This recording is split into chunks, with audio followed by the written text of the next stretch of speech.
마루야, 안 돼. 그만해.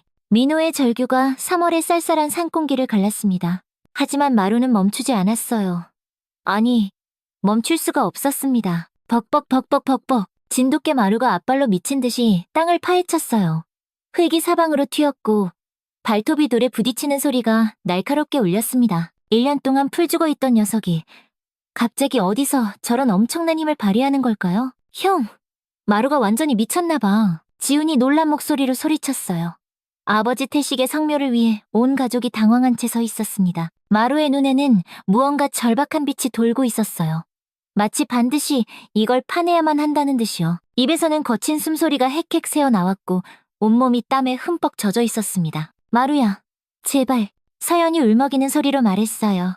아버님 무덤을 이렇게 파헤치는 마루의 모습이 너무나 충격적이었거든요. 끙끙, 낑낑, 마루가 낮게 신음하며 더욱 격렬하게 땅을 팠어요. 발톱에서 피가 나기 시작했지만 멈추지 않았습니다. 마치 그 밑에 무언가 정말 중요한 것이 있다는 걸 확신하는 것 같았어요. 이상해. 이건 정말 이상해. 민호가 중얼거렸어요. 12년간 수의사로 일하면서 이런 광경은 처음 봤습니다.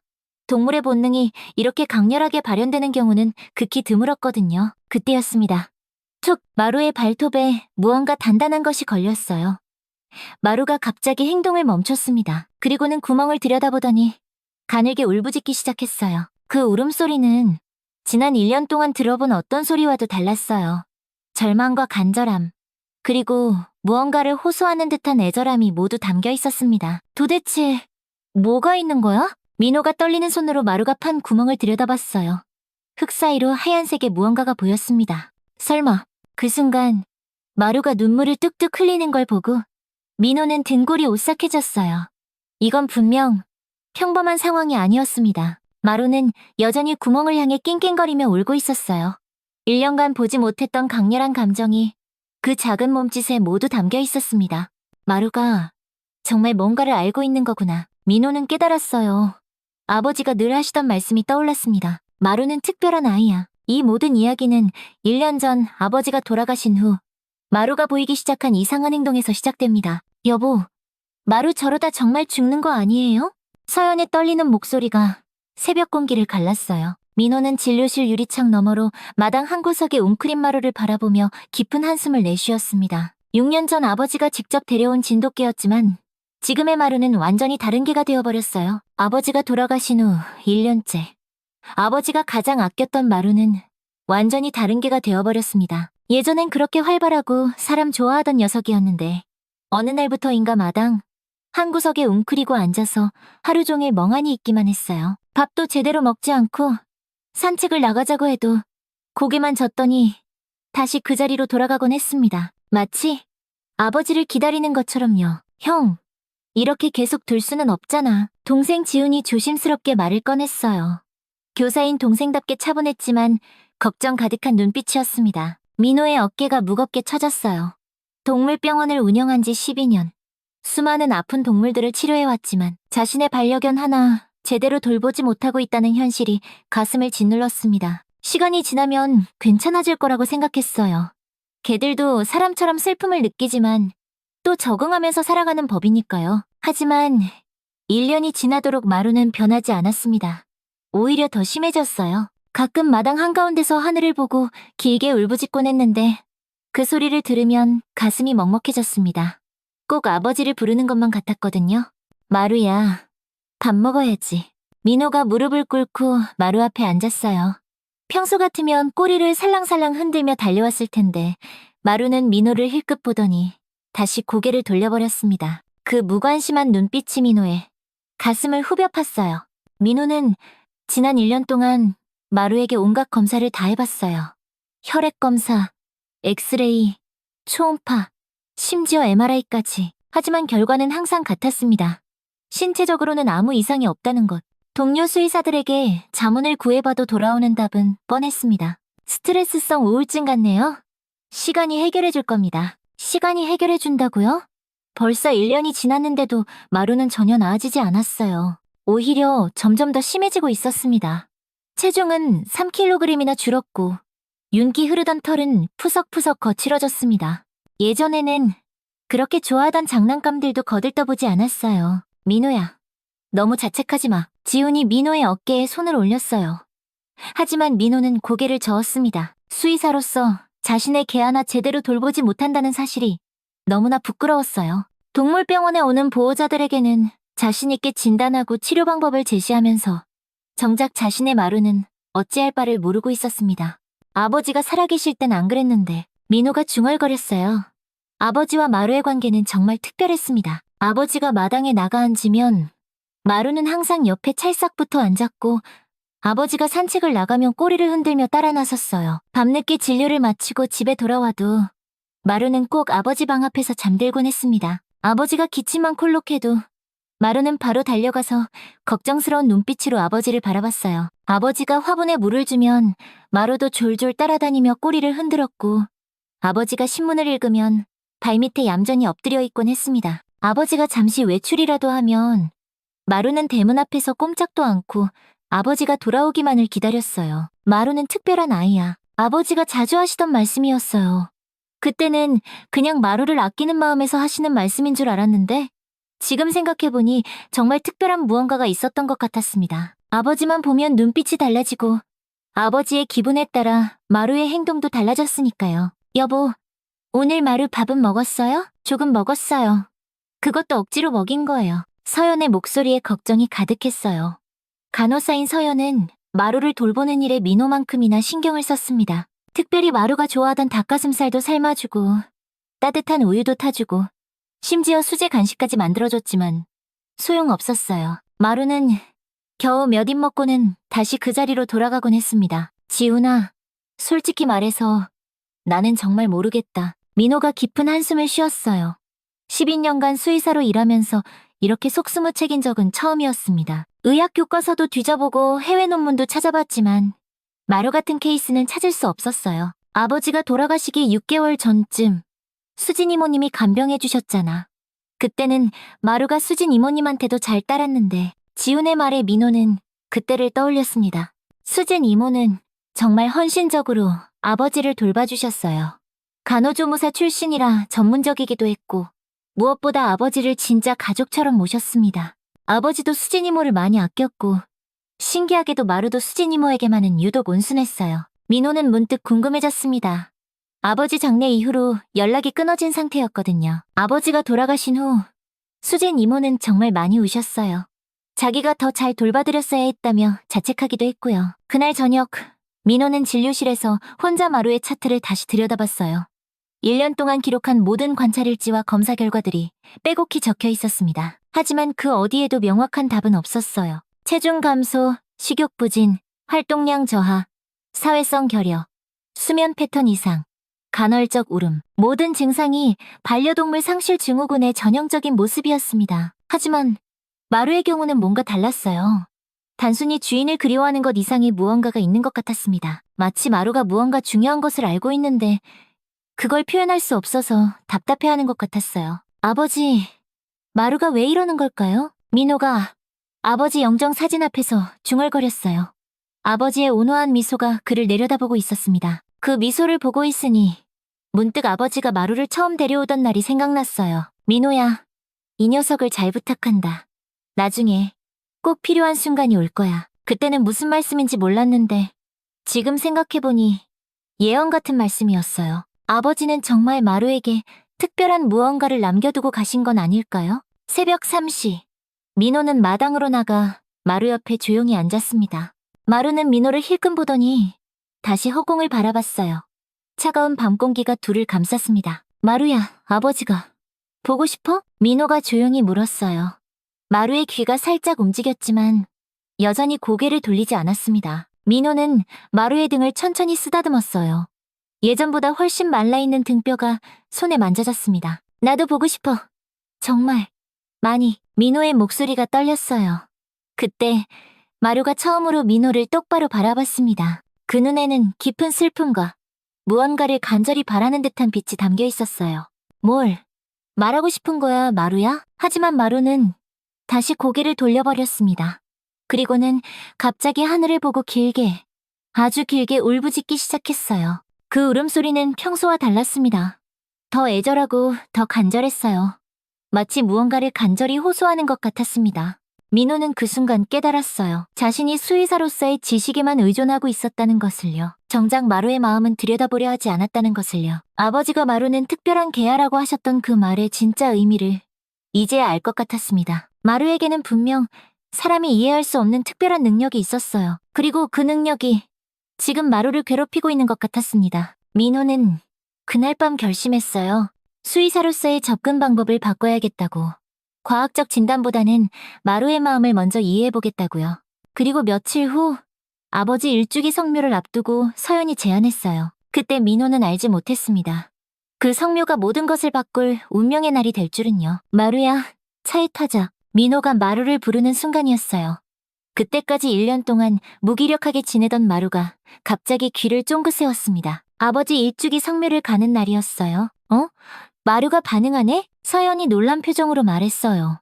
평소 같으면 관심도 안 보였을 텐데 그날따라 마루는 꼬리를 살짝 흔들며 차 쪽으로 다가왔습니다. 어머나, 마루가 나오네. 지훈도 신기했어요. 정말 오랜만에 보는 마루의 적극적인 모습이었거든요. 1년 동안 마당 한 구석에서 멍하니 있기만 하던 녀석이 이렇게 반응을 보이다니요. 아버지가 보고 싶은가 보네. 민호가 마루의 머리를 쓰다듬으며 말했어요. 마루는 평소와 달리 민호의 손길을 피하지 않았습니다.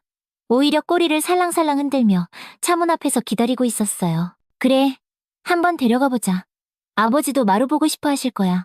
아버지 산소까지는 차로 40분 정도 걸렸어요. 마루는 뒷좌석에서 조용히 앉아 창밖을 바라보고 있었는데 신기하게도 평소의 무기력한 모습과는 완전히 달랐습니다. 마치 어딘가 가야 할 곳이 있다는 걸 아는 것처럼요. 마루, 표정이 달라 보이지 않아? 서연이 뒷좌석을 돌아보며 말했어요. 정말 그랬어요. 마루의 눈에는 1년 만에 처음으로 생기가 돌고 있었습니다. 하지만 그 생기 속에는 왠지 모를 긴장감도 섞여 있었어요. 산에 가까워질수록 마루는 점점 안절부절 못하는 모습을 보였습니다. 앉았다 일어섰다를 반복하며 창밖을 뚫어져라 바라봤어요. 마치 무언가를 찾고 있는 것 같았습니다. 왜 저러지? 민호가 백미러로 마루를 바라보며 중얼거렸어요. 수의사로서 동물의 행동 변화에 민감한 민호였지만 마루의 이런 모습은 처음 보는 것이었습니다. 산소에 도착하니 3월의 쌀쌀한 바람이 불어왔어요. 가족들은 성묘 준비를 했고 마루는 자유롭게 풀어놨죠. 마루야, 아버지한테 인사해야지. 지훈이 마루를 보며 말하자 마루가 천천히 무덤 앞에 가더니 가만히 앉아 무덤을 바라보더라고요. 한참을 아무 말 없이요. 아이고, 우리 마루. 그렇게 아버지를 좋아했는데 가족들은 그 모습을 보고 안타까워했어요. 마루가 아버지 무덤 앞에서 얌전히 앉아있는 모습이 너무나 애틋했거든요. 마치 아버지와 대화를 나누고 있는 것 같았습니다. 민호는 제사상을 차리기 시작했어요. 아버지가 좋아하시던 음식들을 정성스럽게 올리고 향을 피웠습니다. 서연은 꽃을 정리하고 지우는 잔디 주변을 깨끗이 정돈했어요. 아버지, 저희 왔어요. 마루도 데려왔어요. 1년 동안 아버지 많이 그리워했거든요. 그렇게 성묘 준비를 하고 있는데 갑자기 이상한 일이 벌어졌어요. 마루가 무덤을 미친 듯이 파기 시작한 거예요. 마루야, 너 뭐 하는 거야? 민호가 깜짝 놀라서 소리쳤어요. 마루는 앞발로 무덤의 흙을 격렬하게 파헤치며 낑낑거리는 소리를 냈습니다. 1년 동안 보지 못했던 엄청난 에너지였어요. 마루, 그만해. 지훈이 뛰어가서 마루를 말렸지만 마루는 전혀 멈출 기색이 없었어요. 오히려 더 격렬하게 파기 시작했습니다. 흙이 사방으로 튀었고 마루의 발톱은 땅을 긁는 소리를 냈어요. 왜 저러는 거야 대체? 서연도 당황한 표정으로 다가왔어요. 마루의 행동은 정말 이상했습니다. 1년 동안 기력을 잃고 있던 녀석이 갑자기 이렇게 힘을 쓸 수 있다는 게 믿기지 않았어요. 마루의 눈에는 무언가 절박한 빛이 돌고 있었어요. 마치 반드시 해야 할 일이 있다는 듯이요. 입에서는 거친 숨소리가 터져나왔고 온몸에 땀이 배어 털이 흠뻑 젖어 있었습니다. 마루야, 안 돼. 민호가 마루를 끌어안고 말리려 했지만 마루는 민호의 팔을 빠져나가 다시 무덤으로 달려갔습니다. 그리고는 더욱 필사적으로 땅을 파기 시작했어요. 형, 이상해. 마루가 이렇게까지 할 리가 없는데. 지훈의 말이 맞았어요. 평소 얌전하고 말 잘 듣던 마루가 이렇게 고집을 부린 적은 한 번도 없었거든요. 무엇보다 아버지 무덤을 파다니. 이건 정말 상상할 수 없는 일이었어요. 마루는 마치 무언가에 홀린 것처럼 계속 땅을 팠어요. 발톱이 상해서 피가 나는데도 멈추지 않았습니다. 그 모습이 너무나 처절해서 차마 보고 있을 수가 없었어요. 민호야, 저거 정상이 아닌 것 같은데? 지훈이 걱정스러운 목소리로 말했어요. 정말 그랬어요. 마루의 행동은 단순한 그리움이나 스트레스로 설명할 수 있는 수준을 넘어서고 있었습니다. 결국 민호와 지훈이 함께 달려들어 마루를 억지로 끌어안았어요. 마루는 팔다리를 버둥거리며 저항했지만 두 사람의 힘에는 당해낼 수 없었습니다. 마루야, 진정해. 제발. 민호가 마루를 꽉 안으며 달랬어요. 하지만 마루는 계속 무덤 쪽을 바라보며 낑낑거렸습니다. 그 눈빛에는 무언가 간절한 것이 담겨 있었어요. 혹시 정말 뭔가 있는 건 아닐까? 서연이 조심스럽게 말했어요. 마루가 파던 자리를 들여다보니 흙이 조금 파헤쳐진 흔적이 있었어요. 하지만 특별한 건 보이지 않았습니다. 설마 민호가 무덤을 바라보며 말을 잇지 못했어요. 마음 한편으로는 터무니없는 생각이 들었지만 마루의 행동이 너무나 이상했거든요. 결국 저희는 마루를 억지로 차에 태우고 급히 성묘를 마쳤습니다. 하지만 마루는 차 안에서도 계속 무덤 쪽을 바라보며 낑낑거렸어요. 차창에 앞발을 대고 뒤를 돌아보는 모습이 너무나 애절했습니다. 마루야, 도대체 왜 그러는 거야? 민호가 마루에게 물었지만 마루는 대답할 수 없었어요. 다만 그 눈에는 무언가를 호소하는 듯한 빛이 가득했습니다. 집에 도착해서도 마루는 계속 이상했어요. 마당을 빙글빙글 돌면서 헤매더니 갑자기 하늘을 보고 길게 울부짖었어요. 그 울음소리는 평소와 달랐습니다. 더 애절하고 더 간절했어요. 저게 무슨 소리야? 이웃집에서도 나와서 볼 정도였어요. 마루의 울음소리는 마치 무언가를 간절히 호소하는 것 같았습니다. 1년 동안 들어보지 못했던 강렬한 울음이었어요. 그날 밤 민호는 잠을 이룰 수가 없었습니다. 자꾸만 마루의 모습이 떠올랐어요. 그 필사적으로 무덤을 파던 모습, 차 안에서 계속 뒤를 돌아보던 모습, 그리고 그 애절한 울음소리까지. 설마 정말 뭔가 있는 건 아니겠지? 하지만 마루의 행동은 너무나 확신에 차 있었어요. 마치 그곳에 반드시 있어야 할 무언가가 있다는 걸 아는 것 같았습니다. 다음 날 저녁, 저희 가족은 한자리에 모였습니다. 다들 어제 마루 행동 봤지? 솔직히 말해서 뭔가 이상해. 민호가 먼저 입을 열었습니다. 나도 그렇게 생각해. 서연도 고개를 끄덕였습니다. 아직도 어제 일이 믿기지 않는다는 표정이었어요. 지훈이 조심스럽게 말했습니다. 혹시 아버지 돌아가실 때 뭔가 이상한 점은 없었어? 그 말에 민호는 잠시 멈칫했습니다. 생각해보니까 아버지가 조금 갑자기 돌아가시긴 했어. 맞아요. 전날까지도 괜찮으셨는데 의사 선생님은 뭐라고 하셨지? 심장마비라고 했어. 연세도 있으시고 자연스러운 임종이라고. 그때는 그냥 그런 줄 알았어요. 아버지 연세도 많으셨고 큰 병 없이 편안하게 가신 것에 오히려 다행이라고 생각했었거든요. 근데 지금 생각해보니 좀 갑작스럽긴 했어. 그래, 나도 그때 좀 이상하다고 생각했어. 지훈도 고개를 끄덕였습니다. 형, 혹시 마루가 뭔가 알고 있는 건 아닐까? 걔들이 사람보다 감각이 뛰어나다고 하잖아. 서연이 말했습니다. 맞아요. 동물들이 사람이 모르는 걸 안다고 하잖아요. 지진 나기 전에 동물들이 먼저 알아채는 것처럼요. 민호는 깊은 한숨을 쉬었습니다. 수의사로서 동물의 특별한 감각에 대해서는 잘 알고 있었어요. 하지만 마루의 행동은 그런 일반적인 범주를 넘어서는 것 같았습니다. 솔직히 말해서 나는 확인해보고 싶어. 민호가 조심스럽게 말을 꺼냈어요. 파묘를 해보는 건 어때? 그 말이 나오는 순간 식탁 위에 무거운 정적이 흘렀습니다. 가족들 사이에서도 의견이 갈릴 수 있는 민감한 문제였습니다. 형, 그럴 필요까지 있을까? 지훈이 조심스럽게 물었습니다. 마루의 행동이 수상하긴 했지만 파묘까지 하는 건 너무 큰일이잖아. 나도 처음엔 그렇게 생각했어. 하지만 어제를 다시 생각해봐. 1년 동안 풀 죽어 있다가 무덤 앞에서 갑자기 그랬던 게 과연 우연일까? 민호의 목소리에 확신이 담겨 있었어요. 다른 누구도 아니고 마루야. 마루가 얼마나 똑똑한데. 그리고 아버지랑 얼마나 특별한 관계였는데. 지훈이 깊은 한숨을 쉬었습니다. 형, 그럼 정말 파묘를 해야 한다는 거야? 마루가 계속 저러면 우리도 마음이 편하지 않을 거야. 우린 계속 이렇게 찝찝하게 살아갈 거라고. 차라리 한번 확인해보자. 별일 없으면 다시 잘 모셔두면 되잖아. 지훈도 결국 고개를 끄덕였습니다. 그래. 생각해보니 형 말이 맞는 것 같아.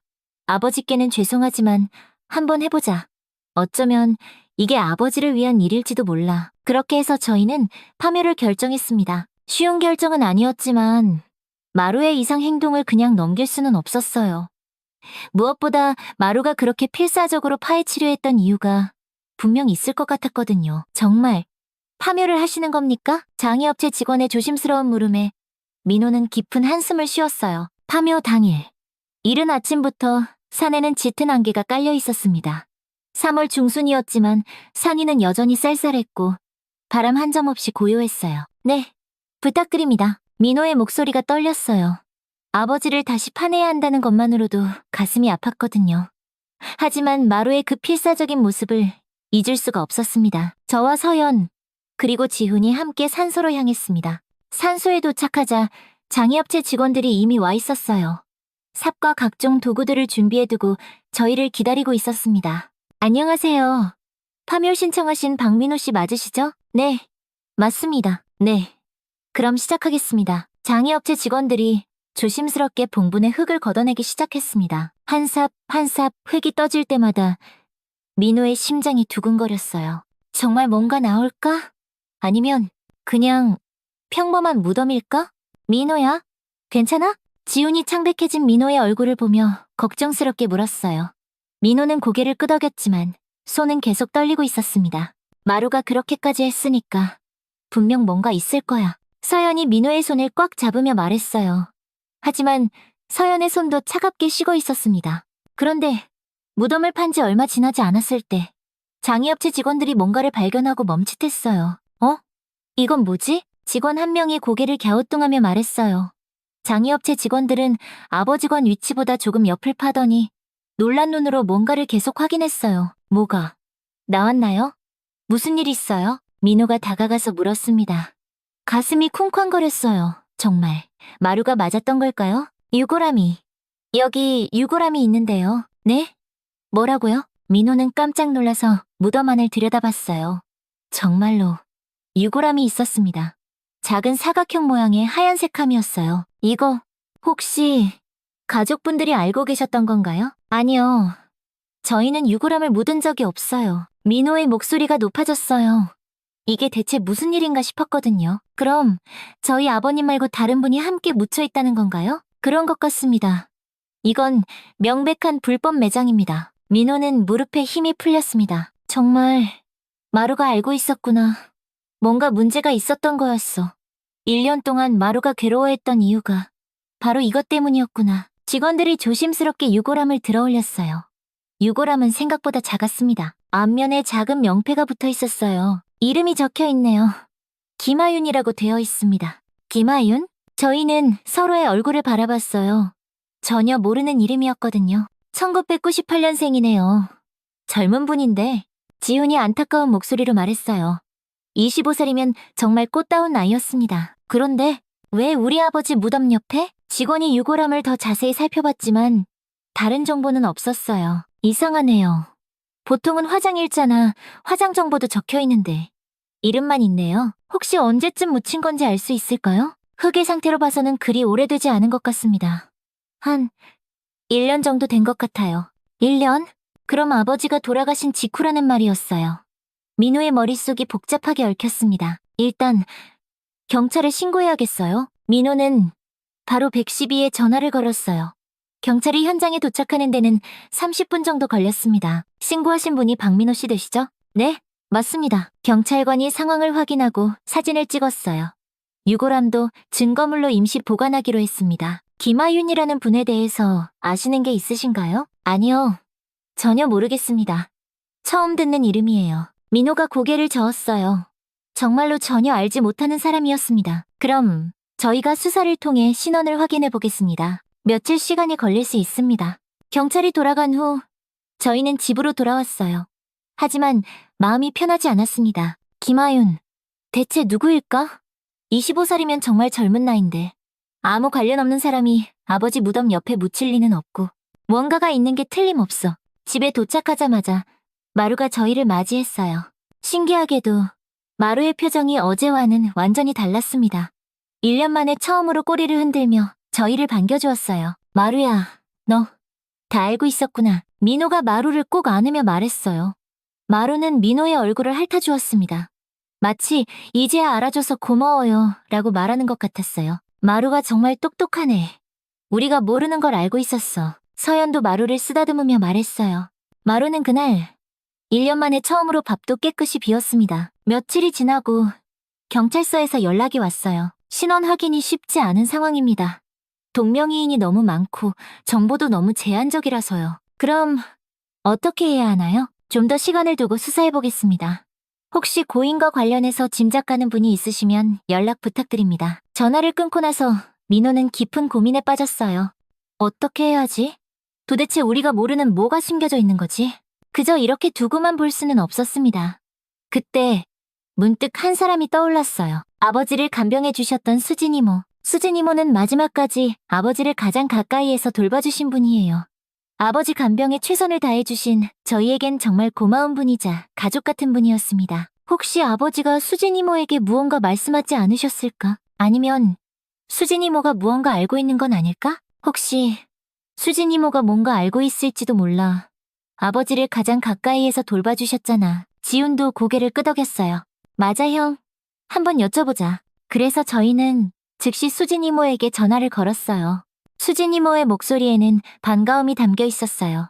하지만 어딘가 조심스러운 기색도 느껴졌습니다. 아버님 관련해서 여쭤볼 게 있어서요. 수진 이모의 목소리에 약간의 긴장감이 섞였어요.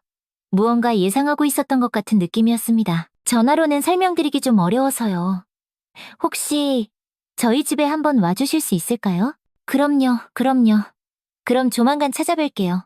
며칠 후 수진 이모가 저희 집 초인종을 눌렀어요. 민호 씨, 저 왔어요. 민호가 일어나서 마중 나가려는데 마루가 갑자기 귀를 쫑긋 세우더니 번개같이 마당으로 뛰어나갔어요. 대문을 열고 수진 이모가 들어왔고 마루와 수진 이모는 눈을 마주쳤어요. 그런데 그 순간 놀라운 일이 벌어졌습니다. 수진 이모의 얼굴이 환하게 밝아지는 거예요. 어머? 마루야, 잘 지냈니? 수진 이모가 반갑게 소리치며 손을 내밀었어요. 마루는 꼬리를 살랑살랑 흔들며 수진 이모에게 달려가더니 다리에 몸을 비비기 시작했습니다. 마루야, 수진 이모가 그렇게 좋아? 민호가 웃으며 말했어요. 1년 동안 그 누구에게도 애교를 부리지 않던 마루가 수진 이모에게만은 이렇게 반가워하다니요. 우리 마루가 얼마나 기특한지 몰라요.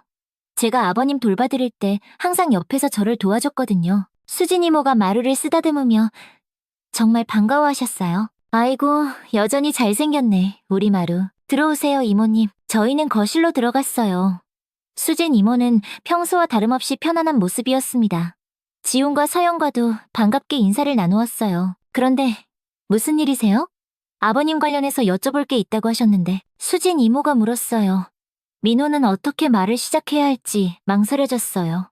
너무 갑작스럽게 말하면 놀라실 것 같았거든요. 사실은 얼마 전에 마루가 아버지 산소에서 계속 이상한 행동을 하더라고요. 그래서 파묘를 했는데 그 말을 하는 순간 수진 이모의 얼굴색이 순간적으로 하얗게 변했어요. 밝았던 표정은 온데간데 없어지고 무언가에 극도로 긴장한 듯한 기색이 역력했습니다. 파묘요? 네. 마루가 자꾸 무덤을 파려고 해서 너무 이상해서 확인해봤는데 민호가 조심스럽게 말을 이어갔습니다. 아버지 무덤 옆에서 유골함이 하나 나왔어요. 김아윤이라는 그 순간이었습니다. 수진 이모가 갑자기 바닥에 무릎을 꿇고 주저앉으셨어요. 이모님, 민호가 깜짝 놀라서 일어났습니다. 수진 이모가 갑자기 바닥에 무릎을 꿇고 앉으신 거예요. 왜 그러세요? 어디 아프세요? 하지만 수진 이모는 고개를 푹 숙인 채 떨리는 목소리로 말씀하셨어요. 정말 죄송합니다. 네? 수진 이모의 눈에서 눈물이 왈칵 흘러내리기 시작했어요. 제가 다 잘못했어요. 이모님, 무슨 말씀이세요? 일단 일어나세요. 민호가 수진 이모를 부축해서 일으켜 세우려 했지만 이모는 계속 바닥에 주저앉아 계셨어요. 안 돼요. 저는 죄인이에요. 이모님, 침착하세요. 무슨 일인지 천천히 말씀해주세요. 옆에 있던 지훈과 서연도 놀란 표정으로 수진 이모를 바라보고 있었어요. 수진 이모는 한참을 엉엉 울다가 고개를 들어 저희를 바라봤어요. 그 눈에는 깊은 후회와 절망이 가득했습니다. 그거 제가 묻은 거예요. 네? 뭐라고요? 하윤이, 제가 묻었어요. 수진 이모가 다시 고개를 숙이며 오열하기 시작했어요. 민호는 잠시 말을 잃었습니다. 왜 왜 그런 일을? 민호가 조심스럽게 물었습니다. 이유가 있으셨던 거죠? 이모님이 아무 이유 없이 그러실 분이 아니라는 거 저희도 알아요. 괜찮으니까 진정하시고 천천히 얘기해보세요. 수진 이모는 한참을 울다가 떨리는 목소리로 대답했어요. 하윤이는 제 딸이에요. 그 순간 거실에 무거운 정적이 흘렀습니다.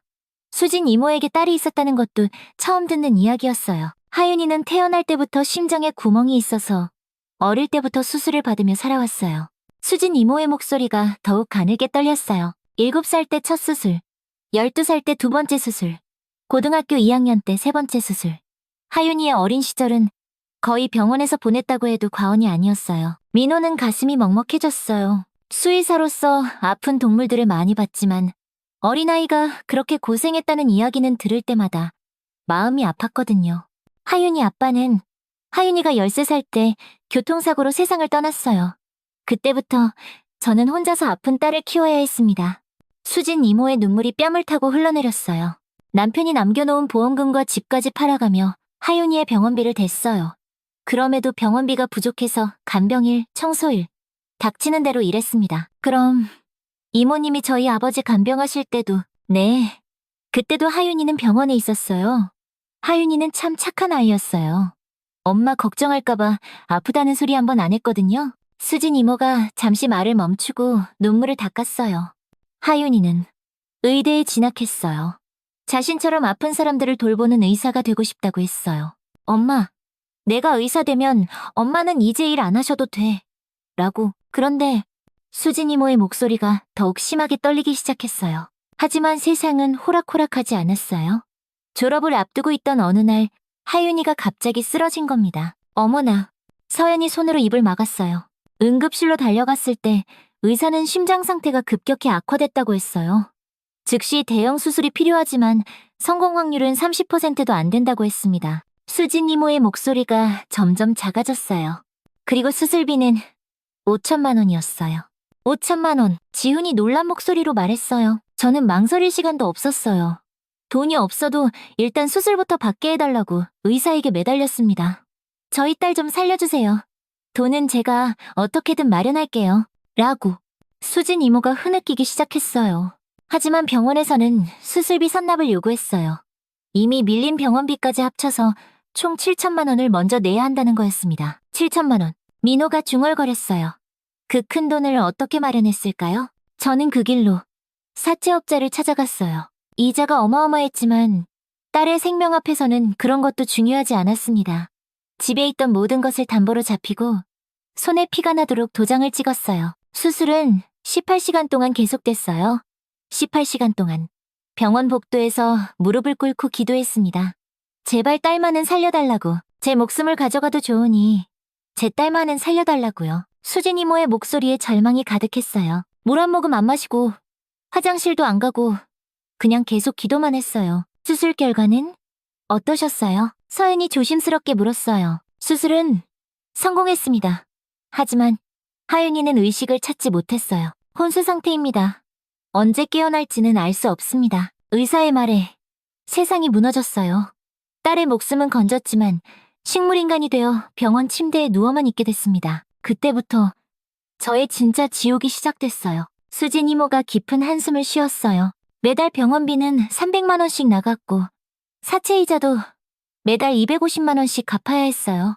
제 월급으로는 도저히 감당할 수 없는 돈이었습니다. 그래서 저희 아버지 간병일을 하루에 4시간씩 자면서 일했어요. 새벽 청소부터 시작해서 낮에는 간병일, 밤에는 식당에서 설거지까지.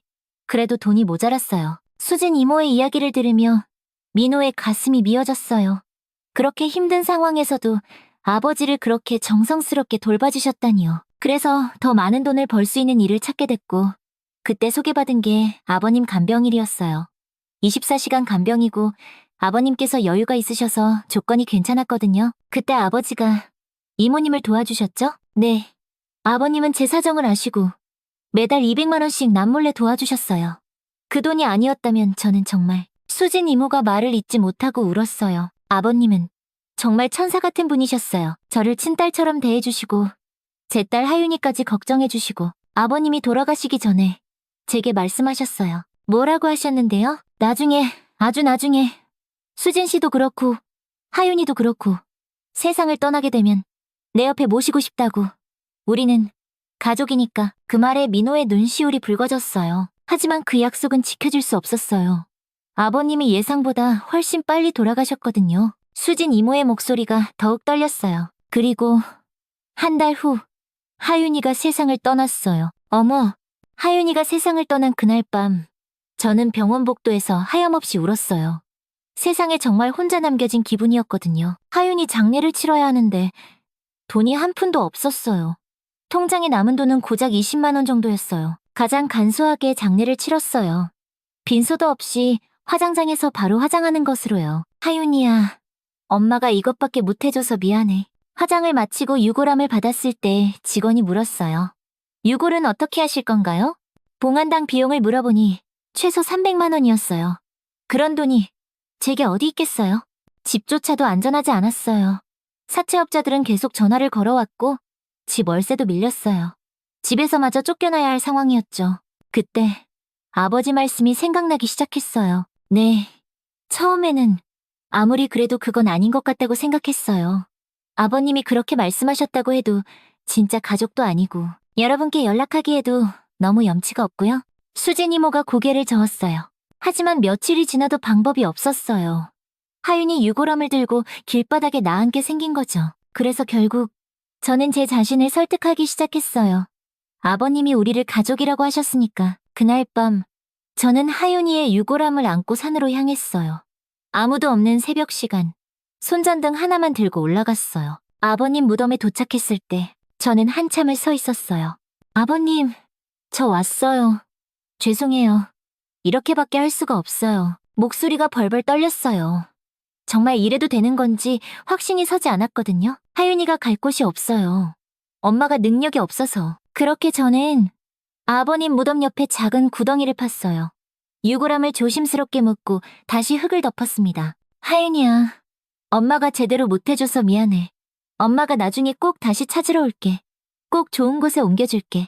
아버님, 정말 죄송합니다. 그렇게 하윤이는 아버님 옆에 묻히게 된 것입니다. 수진 이모의 마지막 말이 끝나고 거실에는 깊은 정적이 흘렀습니다. 민호는 아무 말도 할 수가 없었어요. 목이 메어서 한마디도 나오지 않았습니다. 지훈도 고개를 숙인 채 어깨를 들썩이고 있었고 서연은 이미 소리 없이 눈물을 훔치고 있었어요. 정말 죄송합니다. 제가 죄인입니다. 수진 이모가 여전히 고개를 숙인 채 말씀하셨어요. 이모님, 그런 말씀 마세요. 서연이 먼저 말했습니다. 목소리가 떨리고 있었어요. 이모님이 잘못한 게 아니에요. 저희 다 이해해요. 괜찮아요. 그동안 정말 많이 힘드셨죠? 지훈도 고개를 들었어요. 눈이 빨갛게 충혈되어 있었습니다. 저희한테 말씀하시지. 혼자 그렇게 고생하시고 그때 마루가 조용히 일어나더니 수진 이모 앞으로 다가갔어요. 그리고는 이모의 무릎에 머리를 가만히 올려놓았습니다. 마루야. 마루는 수진 이모의 손을 살짝 핥아주었어요. 이모님, 민호가 조심스럽게 말했어요. 아버지 말씀이 맞아요. 우리는 가족이에요. 하윤이도 저희 조카나 마찬가지예요. 수진 이모의 눈에서 눈물이 주룩주룩 흘러내렸어요. 제가 이렇게까지 했는데 정말 괜찮으세요? 괜찮은 게 아니라 오히려 당연한 거예요. 서연이 말했습니다. 이모님이 저희 아버님을 그렇게까지 돌봐주셨는데 지훈이 덧붙였어요. 저희는 정말 괜찮으니까요. 아버지 무덤 옆에 하윤이를 그대로 두세요. 그럼 하윤이도 외롭지 않을 거고 아버지가 잘 돌봐주실 거예요. 그 말에 수진 이모는 더욱 큰 소리로 울기 시작했어요. 감사합니다 정말. 감사합니다. 저희도 모두 울었습니다. 그 감동적인 순간에 눈물을 참을 수 있는 사람은 아무도 없었습니다. 하윤이를 아버지 곁에 정식으로 모셔드리는 게 어떨까요? 며칠 후 민호가 가족회의에서 말을 꺼냈어요. 수진 이모의 진실을 들은 후 저희 가족은 많은 대화를 나눴습니다. 그리고 모두 같은 마음이었어요. 그래, 그렇게 하자. 지훈이 고개를 끄덕였어요. 아버지도 그걸 원하셨을 거야. 그리고 하윤이도 제대로 된 안식처가 필요해. 서연도 동의했어요. 수진 이모님께 말씀드려볼까요? 정식으로 하윤이를 모시는 날을 정해서요. 그래서 수진 이모에게 전화를 걸었어요. 이모님, 하윤이를 아버지 곁에 정식으로 모시는 날을 정하면 어떨까요? 가족으로서 제대로 된 의식을 치르고 싶어요. 전화 너머로 수진 이모의 흐느끼는 소리가 들렸어요. 정말 괜찮으시겠어요? 괜찮은 게 아니라 당연한 거예요. 우리 가족이니까요. 며칠 후 하윤이를 아버지 곁에 정식으로 안치하는 날이 왔습니다. 그날 아침 수진 이모는 일찍부터 오셨어요. 검은 한복을 곱게 차려입고 손에는 하얀 국화꽃 한 다발을 들고 계셨습니다. 하윤이야, 미안해. 엄마가 미안해. 수진 이모가 꽃을 바라보며 조용히 말씀하셨어요. 그 목소리에는 1년간의 죄책감과 그리움이 모두 담겨 있었습니다. 마루도 그날 아침부터 달랐어요. 평소보다 차분하고 어딘가 경건한 모습이었습니다. 마치 오늘이 특별한 날이라는 걸 아는 것 같았어요. 마루야, 오늘 하윤이 누나 제대로 모셔드리는 거야. 민호가 마루에게 말하자 마루는 꼬리를 살짝 흔들어 보였어요. 그 눈빛에는 1년 만에 찾은 평안함이 담겨 있었습니다. 산소에 도착했을 때 민호의 가슴이 뭉클했어요. 1년 전 마루가 그렇게 필사적으로 파던 그 자리에 다시 서 있으니 감회가 새로웠습니다. 마루가 정말 다 알고 있었구나. 지훈이 마루를 바라보며 말했어요. 마루는 특별한 개니까? 민호가 대답했어요. 아버지가 하시던 그 말씀이 이제야 완전히 이해됐습니다. 수진 이모는 한참을 아버지 무덤을 바라보셨어요. 아버님, 감사합니다. 좋은 가족을 만나게 해주셔서, 제 인생을 살려주셔서. 수진 이모의 목소리가 떨리고 있었어요. 민호도 무덤 앞에 서서 묵념했습니다. 아버지, 이제 걱정하지 마세요. 수진 이모님은 저희가 잘 모실게요. 하윤이도 저희 조카로 여기고 잘 돌볼게요. 하윤이의 무덤은 저희가 직접 만들어줬습니다. 수진 이모는 작은 삽을 들고 계셨고 저희도 각자 도구를 준비했어요. 아버지 무덤 옆에 작은 구덩이를 다시 파기 시작했습니다. 저희는 돌아가면서 땅을 팠어요.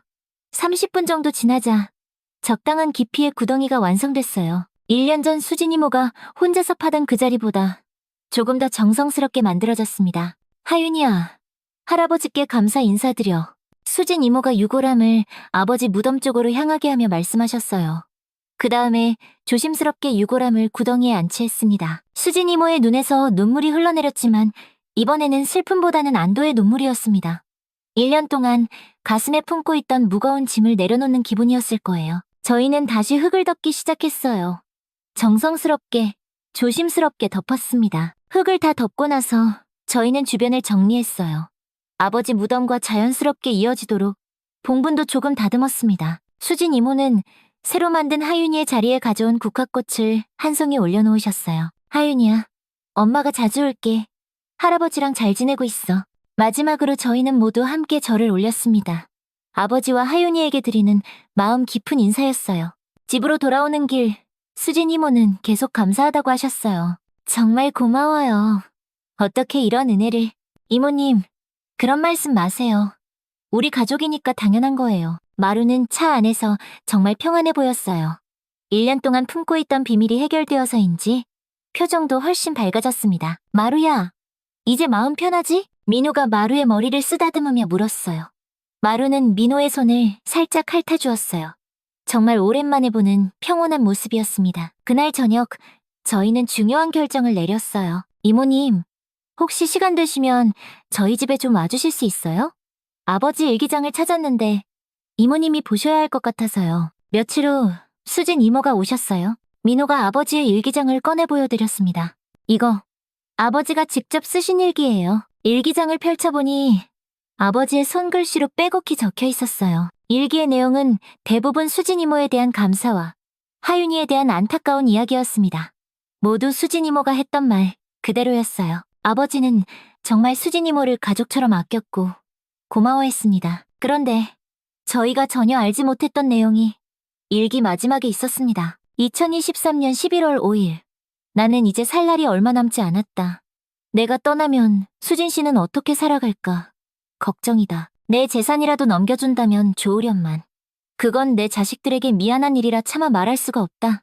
고민이 많은 밤이다. 그리고 며칠 뒤 아버지는 세상을 떠나셨습니다. 이모님, 저희도 결정했어요. 민호가 말했습니다. 저희가 아버지 뜻을 이을게요. 아버지가 이모님께도 재산을 나눠주고 싶어 하셨잖아요. 안 돼요. 그건 정말 안 돼요. 수진 이모가 깜짝 놀라며 손사래를 쳤어요. 이미 너무 많이 받았는데 어떻게 재산까지. 이모님, 이것도 아버지 뜻이에요. 저희가 무시할 수 없어요. 아버지 유언이나 마찬가지예요. 지훈이 일기장을 들어보이며 말했어요. 이모님이 거절하시면 오히려 아버지가 서운해하실 거예요. 이모님은 정말 저희보다도 아버지를 더 잘 돌봐주셨어요. 그런 이모님 덕분에 저희도 든든했고요. 그리고 아버지뿐만 아니라 저희도 이모님을 가족처럼 생각해요. 그런 이모님이 이렇게 힘드신데 저희가 돕는 게 당연하죠. 결국 수진 이모는 저희의 강력한 권유에 못 이겨받기로 하셨어요. 물론 재산의 일부였지만 수진 이모가 앞으로 숨통이 트일 정도의 금액이었습니다. 정말 감사합니다. 어떻게 이런 은혜를, 이모님, 그렇게 고마우시면 앞으로 더 열심히 행복하게 사셔서 저희한테 다 갚으세요. 수진 이모는 그 자리에서 한참을 울며 고마워하셨어요. 그로부터 몇 주가 지났습니다. 수진 이모는 아버지의 유산 일부를 받으신 후 사채빚도 모두 갚으시고 작은 아파트도 마련하셨습니다. 하지만 무엇보다 달라진 건 수진 이모의 표정이었어요. 이제서야 편안한 미소를 되찾으신 것 같았습니다. 정말 꿈만 같아요. 수진 이모가 저희 집에 놀러 오셔서 말씀하셨어요. 이런 날이 올 줄 누가 알았겠어요. 그리고 저희는 또 하나의 제안을 했어요. 이모님, 혹시 마루랑 같이 지내실 생각 없으세요? 네? 마루요? 수진 이모가 깜짝 놀라셨어요. 저희가 워낙 바빠서 마루가 낮에 혼자 있는 시간이 많거든요. 그리고 이모님도 혼자 계시고 마루도 이모님을 정말 좋아하잖아요. 이모님도 외롭지 않으실 테고 서로에게 좋을 것 같아서요. 수진 이모는 마루를 바라보셨어요. 마루는 마치 대화 내용을 알아듣는 것처럼 수진 이모 곁에 다가가서 앉았습니다. 마루야, 이모랑 같이 살래? 수진 이모가 마루에게 물어보셨어요. 마루는 꼬리를 힘차게 흔들며 수진 이모의 손을 핥아주었어요. 마치 그럼요 하고 대답하는 것 같았습니다. 어머, 봐요. 마루가 좋다고 하네요. 네, 좋아요.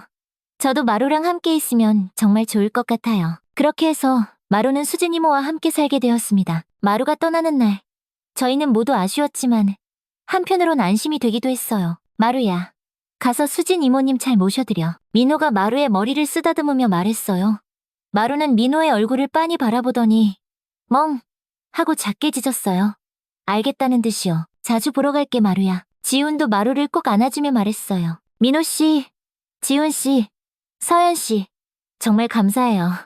이제 저도 진짜 가족이 생겼네요. 그날 이후 수진 이모와 마루는 정말 행복하게 지냈어요. 일주일에 한 번씩은 저희가 수진 이모 집에 놀러 가곤 했는데 갈 때마다 정말 행복해 보였어요. 어머 마루야, 산책 가자. 수진 이모가 말씀하시면 마루는 신이 나서 꼬리를 흔들며 따라 나섰어요. 마루가 정말 건강해졌네요. 민호가 말했어요.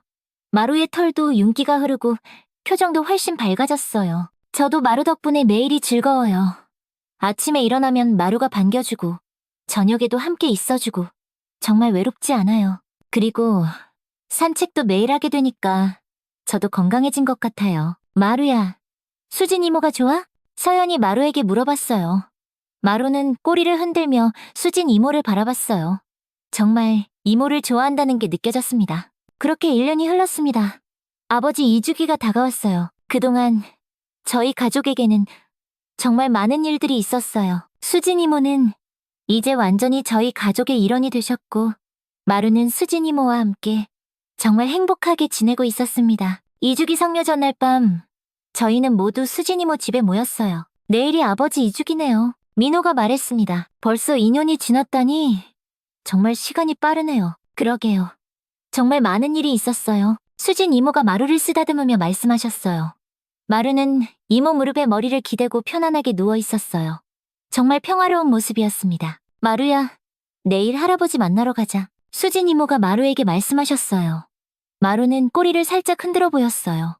아직도 아버지를 기억하고 있는 것 같았습니다. 다음 날 아침, 저희는 모두 함께 산소를 향했습니다. 수진 이모와 마루, 그리고 저희 가족 모두가 함께였어요. 3월의 산은 정말 아름다웠어요. 곳곳에 봄꽃들이 피어있고 새들이 지저귀는 소리가 들렸습니다. 정말 좋은 날씨네요. 아버님도 기뻐하실 것 같아요. 산소에 도착했을 때 민호는 깜짝 놀랐어요. 무덤 주변에 작은 들꽃들이 가득 피어 있었거든요. 마치 누군가 일부러 심어놓은 것처럼요. 이 꽃들은 언제 이렇게? 지훈도 신기해했어요. 작년에는 이런 꽃들이 없었는데 자연적으로 피어났나 봐요. 정말 예쁘네요. 마치 아버님이 저희를 위해 준비해주신 선물 같아요. 저희는 무덤 앞에서 차례를 지냈습니다. 아버지, 저희 왔어요. 저희 모두 건강하게 잘 지내고 있어요. 아버님, 저도 잘 지내고 있어요. 정말 감사합니다. 수진 이모도 말씀하셨어요. 하윤이야, 엄마도 이제 정말 행복해. 할아버지랑 함께 있어서 외롭지 않지? 그때 마루가 갑자기 일어나더니 무덤 주위를 천천히 걸어다니기 시작했어요. 하지만 2년 전과는 완전히 달랐어요. 불안해하거나 땅을 파려고 하는 게 아니라 그냥 평온하게 산책하듯 걸어다니는 거였어요. 마루가 인사하는 것 같네. 지훈이 말했어요. 마루는 무덤을 한 바퀴 돌더니 저희 앞으로 왔어요. 그리고는 무덤을 향해 앉아서 잠시 가만히 있었습니다. 아버님, 마루가 인사드려요. 수진 이모가 말씀하셨어요. 마루야, 할아버지한테 잘 지낸다고 말씀드려. 마루는 멍 하고 한 번 더 짧게 짖었어요. 정말 대답하는 것 같았습니다. 그 순간 바람이 살랑 불어왔어요. 무덤 위의 들꽃들이 바람에 흔들리면서 정말 아름다운 모습을 보여줬습니다. 한참을 그렇게 있다가 저희는 일어났어요. 이제 가야겠네요. 아버지, 하윤이야. 저희 갈게요. 또 올게요. 마루도 마지막으로 무덤을 바라보더니 고개를 살짝 숙였어요. 집으로 돌아오는 길, 저희는 모두 마음이 따뜻했어요. 정말 좋은 성묘였네요. 마음이 정말 편안해졌어요. 네, 저희도요. 마루는 차 안에서 정말 평안해 보였어요. 창밖을 바라보며 편안하게 있었습니다. 그날 밤, 민호는 정말 많은 생각을 했어요. 2년 전 마루가 무덤을 파던 그날부터 시작된 이 모든 일들. 처음에는 정말 당황스럽고 이해할 수 없었지만 지금 생각해보니 모든 게 일어나야 할 일이었던 것 같아요. 아버지의 마지막 소원을 이루어드리고 수진 이모와 하윤이를 진짜 가족으로 받아들이고 모두가 행복하게 지낼 수 있게 만드는 그 모든 계획의 중심에 마루가 있었어요. 정말 영리하고 따뜻한 녀석이었습니다. 마루야, 고마워. 오늘의 이야기는 어떠셨나요? 이 이야기가 여러분의 삶에 조금이나마 위로가 되었으면 합니다. 오늘도 건강하고 행복한 하루 보내세요.